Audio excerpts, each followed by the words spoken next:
그리스도 안에 있는 새로운 피조물, 이런 제목으로 말씀 전하도록 하겠습니다.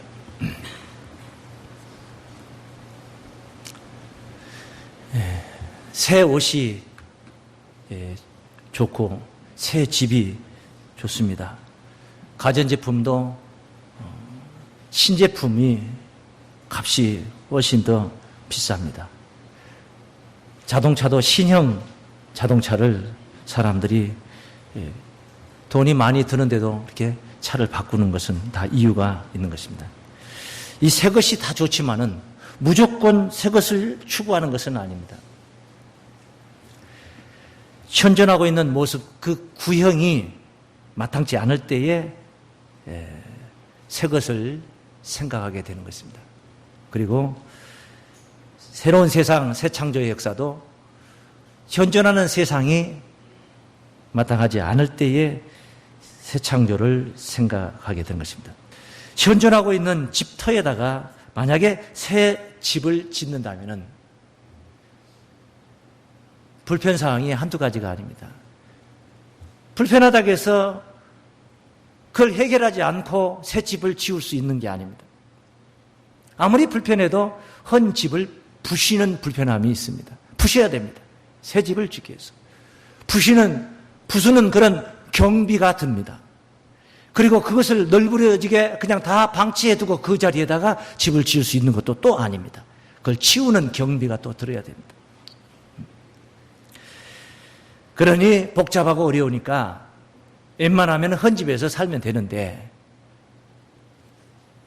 또 바꿔서 새 집에 대한 확신이 서지 않으면 그것을 개혁을 할 수가 없고 뒤집어 엎을 수가 없는 것입니다.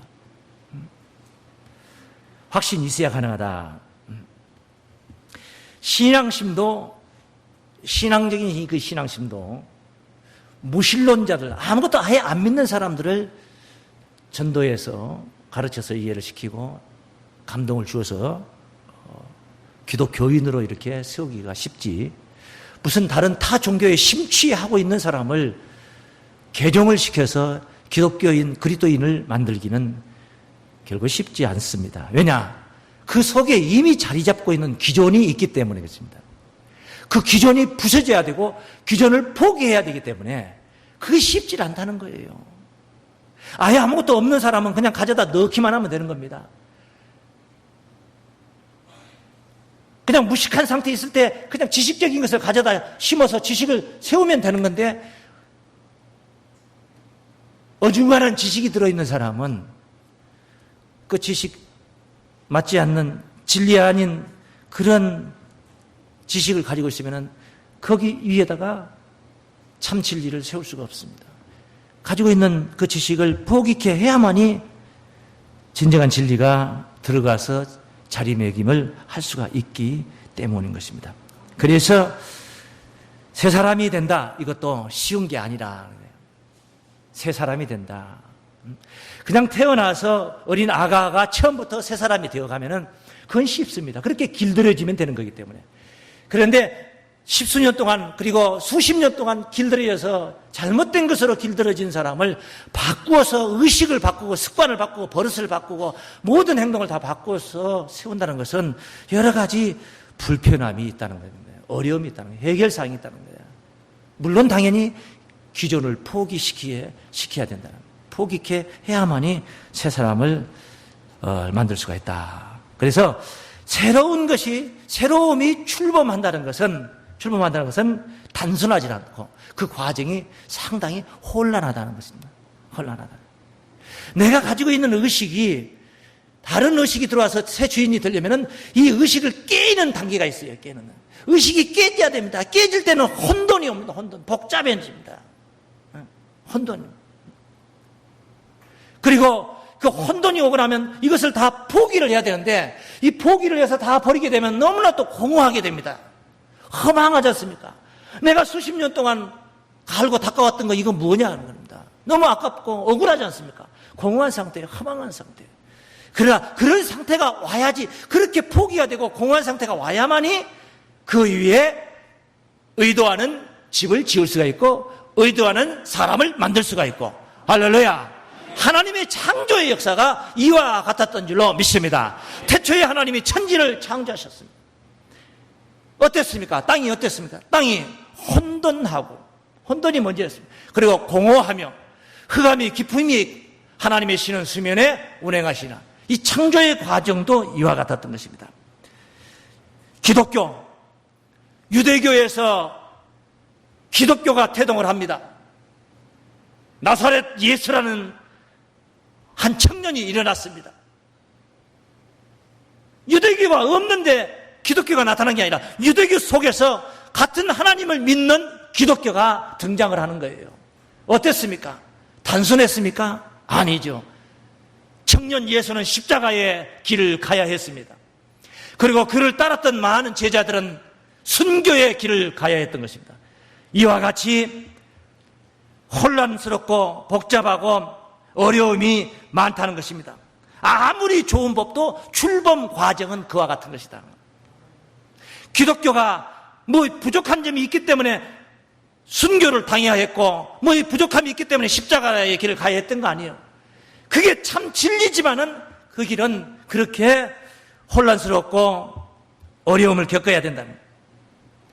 우리가 보통 살면서 교통법규라는 것도 처음에 갑자기 안전띠를 매라고 하면은 불편합니다.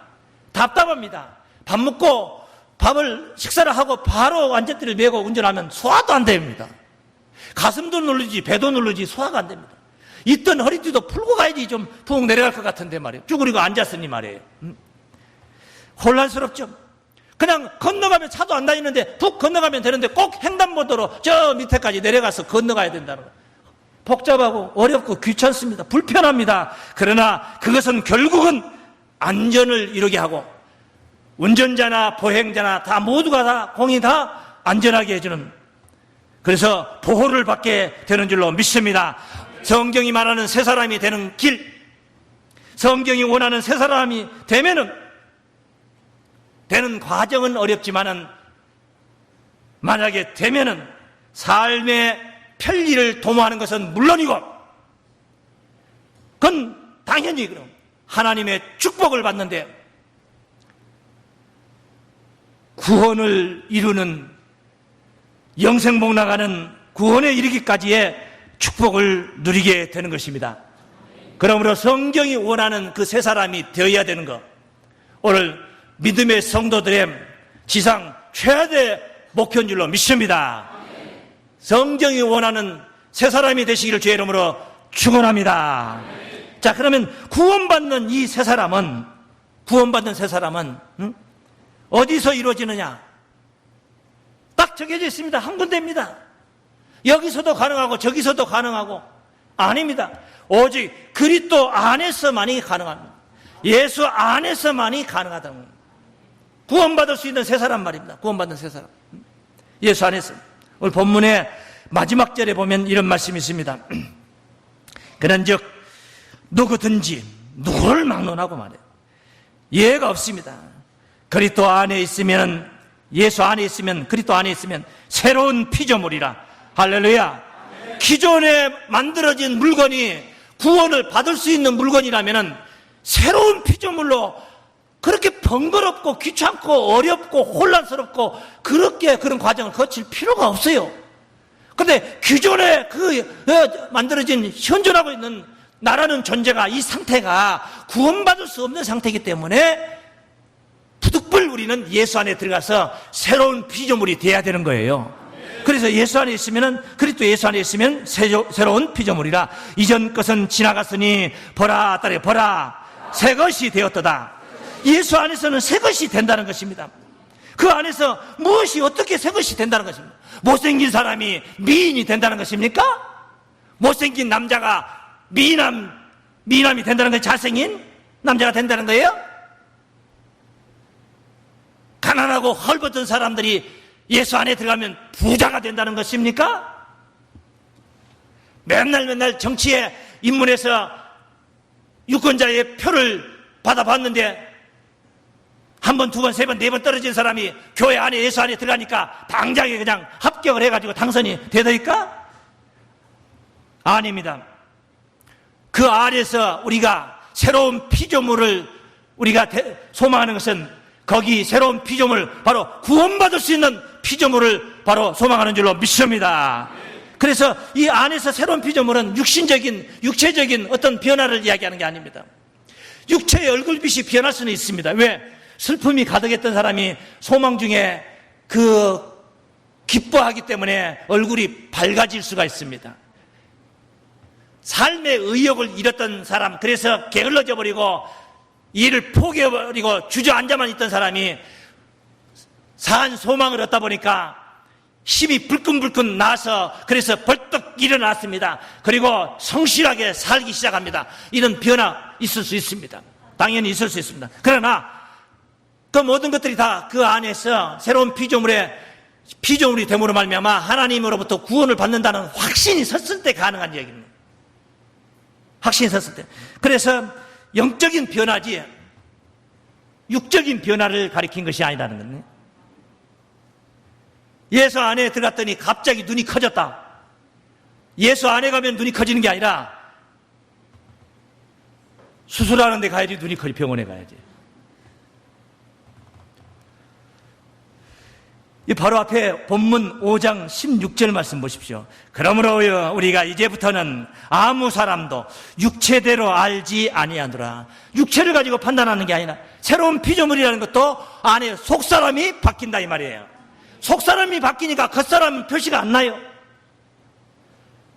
겉사람 표시가 안 나요. 뭐 육체대로 알았지만 이제부터는 이같이 알지 아니하노라. 비록 우리가 그리스도도 육체대로 알았으나 예수 육체대로 알기로 한다면은 사람들의 눈에 잣대로 본다면 형편없습니다. 그 고향 갈릴리 나사렛 대접받지 못하던 동네예요. 우리가 기다리는 그를 만났다 하고 필립이 말하니까 나다나엘이 말해, 나사렛에서 무슨 선한 것이 난다냐? 이렇게 생각을 했어요. 그 날 것이 아니라는 것이죠. 목수의 아들입니다. 목수의 아들. 다 목수의 아들이라고 해서 다 못생기고 못나고 다 그런 건 아니죠. 그런데 예수님은 이사야가 예언하기를 그는 마른 땅에서 나온 줄기 같아서 흠모할 만한 모양도 없고 풍채도 없은즉, 풍채도 없다는 겁니다. 흠모할 만한 모양도 없어. 사람들에게 싫어버린 바 되고, 사람이 인간적인 생각으로 보면은 그건 싫어버린 바 된다는 거예요. 별로 가까이 하고 싶은 사람이 아니다는 거죠. 그 육체대로 알았으나 따라서 이제부터는 이같이 알지 아니하느라. 할렐루야. 여러분, 교우 안에 성도 상호 안에 바로 육체대로 판단하지 마세요. 많이 배웠는데 믿음은 형편없어서 늘 의구심 속에 사는 사람이 있고, 많이 배우지 못했지만은 순수한 모습으로 예수를 잘 믿고 확신하며 정말 헌신하는 성도들도 있을 수 있고, 꼭 다 공식이 그런 건 아니에요. 그럴 수도 있다는 것입니다. 그럴 수도 있다는 거예요. 성경 구절 많이 알고 해박한 지식을 가지고 있는데 또 믿음은 없는 사람이 있고, 성경은 무지한 상태에 있지만 믿음은 정말 하나님의 그 하늘 하나님의 손을 잡을 수 있는 그런 믿음을 가진 그런 자도 있을 수가 있는 거라는 것입니다. 육체적인 변화를 가리키는 게 아닙니다. 속사람이 변화를 받는 것입니다. 신분이 변화를 받습니다. 죄인이 의인되는 게 바로 예수 안에서 새로운 피조물 위의 길인 줄로 믿습니다. 죄인이 의인된다는 건 얼마나 엄청난 일입니까? 아니, 죄인이 의인이 된다는 거예요. 어떻게 죄인이 의인이 되냐고요. 예수 안에 들어가면은 의인의 그 의인되는 길이 예수 안에 지금 있다 이 말이에요. 그 안에 있어요. 그러니까 그 안에 들어가 보면은 죄인이 의인되는 길이 그 안에 있다. 꼭 예수 안에 안 들어가고도 양과 염소와 같은 짐승을 통해서도 죄인들이 의인되려고 몸부림을 쳤던 시절이 있지 않습니까? 그게 구약시대, 율법시대 아니겠습니까? 그렇게도 해결하려고 했는데, 짐승 잡아가지고도 해결하려고 했는데, 사실 어떻게 짐승이 사람을 대신할 수 있어요? 사람이 짐승을 대신해 줄 수는 있어도 짐승이 어떻게 사람을 대신해서 죄값을 다 치러줄 수 있겠냐고요. 짐승이 어쩌다가 잘못 고피가 풀어져 가지고 옆집에 있는 무슨 콩밭을 다 소가 뜯어먹었다. 그러면은 그 소 주인이 가서 소가 잘못한 것을 가서 대신 가서 다 책임져주고 콩밭을 물어내주고 그래야 되지 않겠습니까? 그런데 사람이 가서 잘못한 것을 짐승이 가서 다 대신 책임져 준다. 그건 말이 됩니까? 안 되는 거예요. 그런데도 율법은 그렇게 했어요.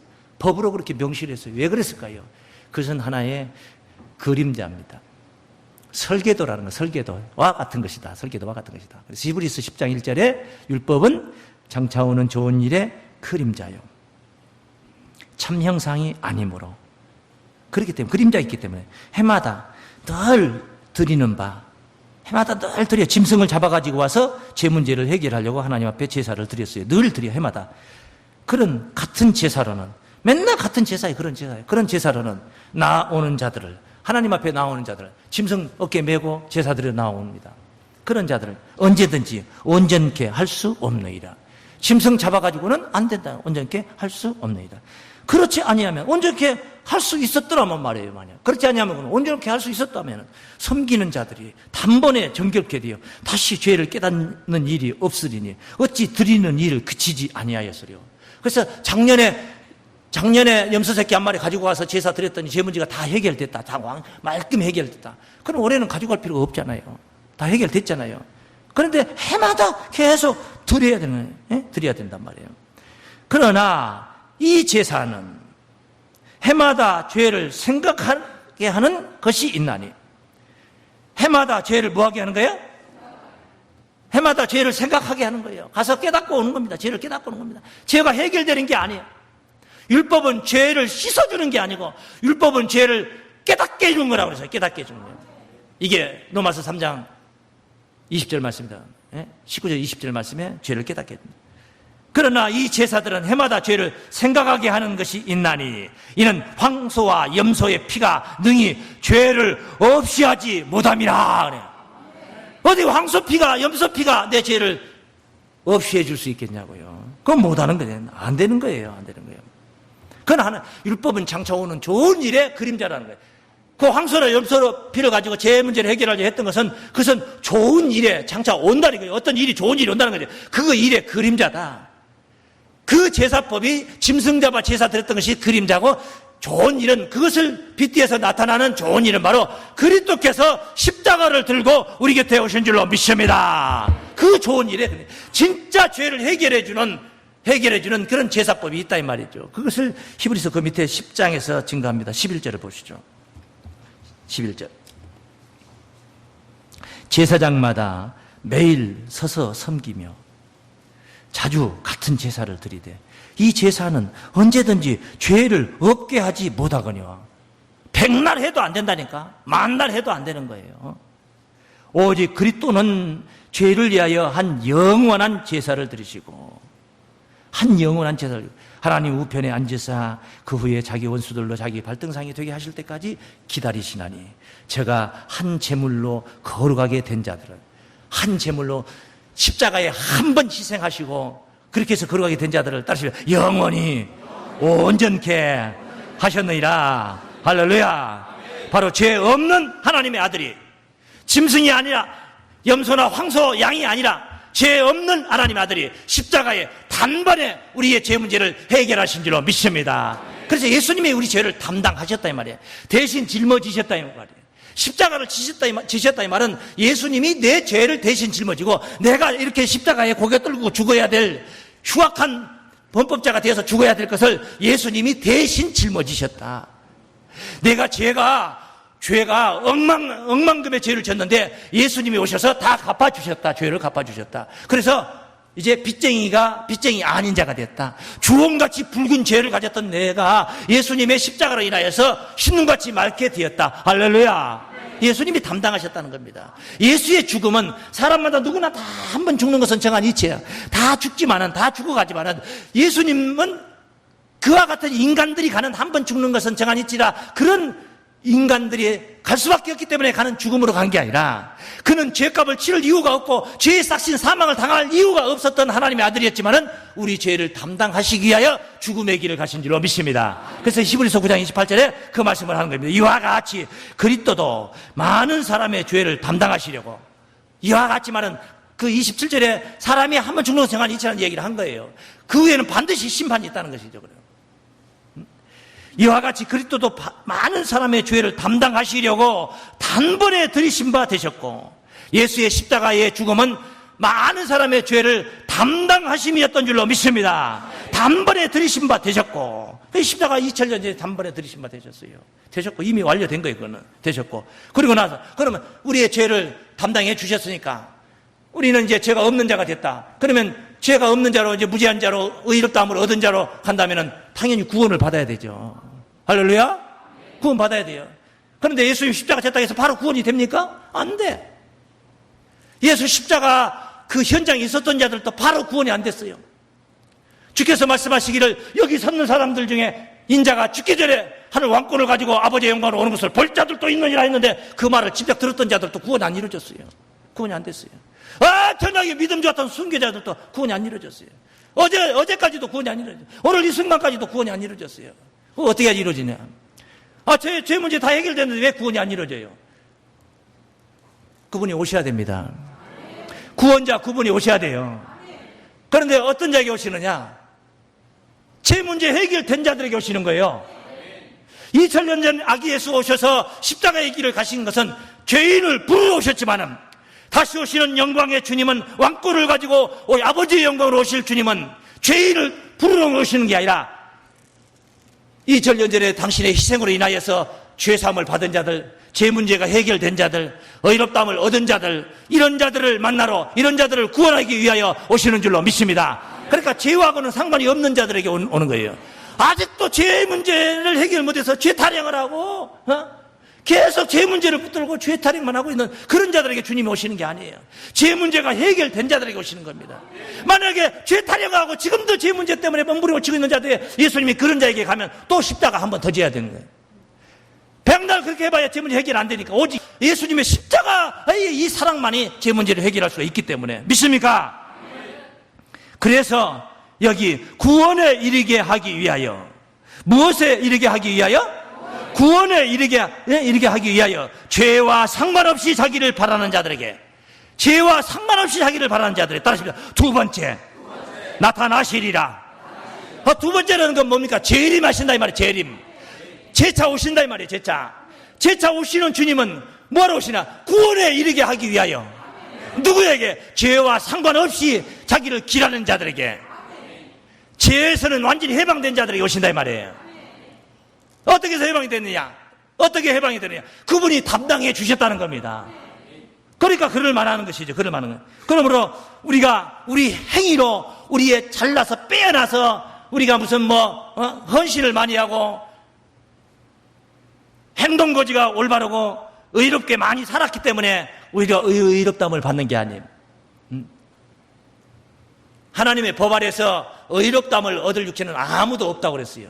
오직 우리가 의롭다함을 얻는다. 죄인이 의인된다. 이 길은 예수 안에서. 그 말은 예수의 십자가의 사건으로, 할렐루야, 예수의 십자가의 사랑으로, 값없이 하나님의 그냥 은혜로, 하나님의 베풀어 주신 거, 거저 주신 은혜로 값없이 그와 같이 얻게 되는 줄로 믿습니다. 이것을 로마서 3장 24절에서 언급을 하고 있죠. 그리스도 예수 안에 있는, 오늘 예수 안에 있는 피조물을 논하고 있는 것입니다. 구원받는 새 사람을 논하고 있는 것입니다. 그리스도 예수 안에 있는 구속으로 말미암아, 예수 안에는 뭐가 있어요? 구속이 있다는 겁니다. 무슨 구속이냐? 십자가의 사건이 있다는 거예요. 십자가의 사건. 주홍같이 붉은 죄도 흰눈같이 맑게 대신 담당해 주시는 그런 십자가의 사랑이 있다는 거예요. 그 안에 예수 안에 있는 구속으로 말미암아 하나님의 은혜로, 내 잘나고 내 빼남으로 아니고 하나님의 은혜로, 할렐루야, 값없이, 할렐루야, 값없이 헌금을 많이 하고 충성을 많이 했다고 꼭 되는 건 아니에요. 그런 사람들도 끝까지 가지 못하고 중간에 포기한 사람들이 있어요. 많이 충성한 사람은 많이 했기 때문에 많은 것을 바라다가 많이 기대하고 아니다 조금만 소홀히 하면 그게 상처받고 삐져가지고 떨어지는 사람들은, 차라리 적게 한 사람들은 나는 한 것이 없으니까 뭐 그래도 그냥 한 것이 없으니까 그냥 그렇게 따라갑니다. 고분고분 따라가기도 합니다. 그러니까 꼭 주의할 것은 뭐냐, 많이 하는 사람들이 주의를 해야 돼요. 탕자의 비유 중에 그 허랑방탕했던 자는 구원을 받잖아요. 아버지의 품에 그냥 종이라도 되겠다 하고 그냥 백의종군 하고 있잖아요. 그런데 집에서 정성하고 그 속썩이지 않고 집에 있었던 큰아들은 뭐예요? 자기 아들, 자기 동생 구원받는 것도 그것도 못마땅해 가지고 아버지 앞에 불평을 토로하고 그러지 않습니까? 하나님의 은혜로 값없이, 너는 값없이 따라하시면 의롭다 하심을 얻은 자 되었느니라. 할렐루야. 그러므로 새 사람의 구원은 그리스도와 함께 새 사람의 구원 말입니다. 우리가 의롭다함을 얻었다 이 말은 죄인이 어떻게 갑자기 그냥 덴박팔자 그렇게 되냐고.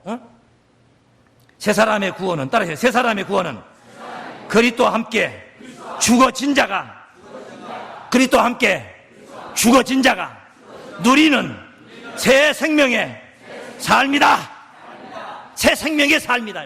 삶이다 이 말은 세상살이가 그렇다는 겁니다. 구원받는 세상살이를 하고 있어요. 구원받은 사람의 세상살이 삶하고 구원받지 못한 사람의 삶이 달라요. 같은 환경, 같은 조건 속에 같은 위치에 있으면서도 다 전혀 달라요. 구원받은 사람은 세상을 즐깁니다. 뭐 세상이 좋아서, 천국보다 좋아서 즐기는 게 아니에요.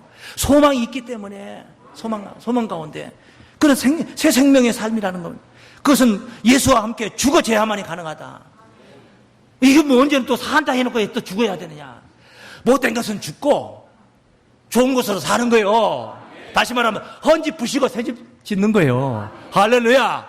예수 안에서 헌집 부셔버리고 우리의 의식 다 부셔버리고, 좀 과정은 불편하고 어렵고 출범 과정, 새집의 출범 과정은 좀 여러 가지 힘든 것이 있지만은 부셔버리고 새 집으로, 새 사람으로, 새로운 의식으로, 새 생명 가운데 삶을 우리가 누리게 돼야 될 줄로 믿습니다. 그래, 예수가 죽었다는 것은, 예수가 우리 대신 돌아가셨다는 그 뜻은 무슨 뜻이냐? 내 대신 죽었다는 것은 그때 나를 대신해서 죽었다는, 내가 그때 죽었다는 의미를 가지고 있는 거예요. 그것을 지금 본문의 13절부터 한번 읽어보겠습니다. 본문. 우리가 만일 미쳐서도 하나님을 위한 것이요, 만일 정신이 온전하여도 너희를 위한 것이니 그리스도의 사랑이 우리를 강권하시는도다. 강권하시기를 축원합니다. 우리가 생각하는데 한 사람이 모든 사람을 대신하여 죽었은즉, 예수님이 온 인류를 대신하여 죽었은즉 모든 사람이 죽은 것이라. 한 사람만 죽었는데요?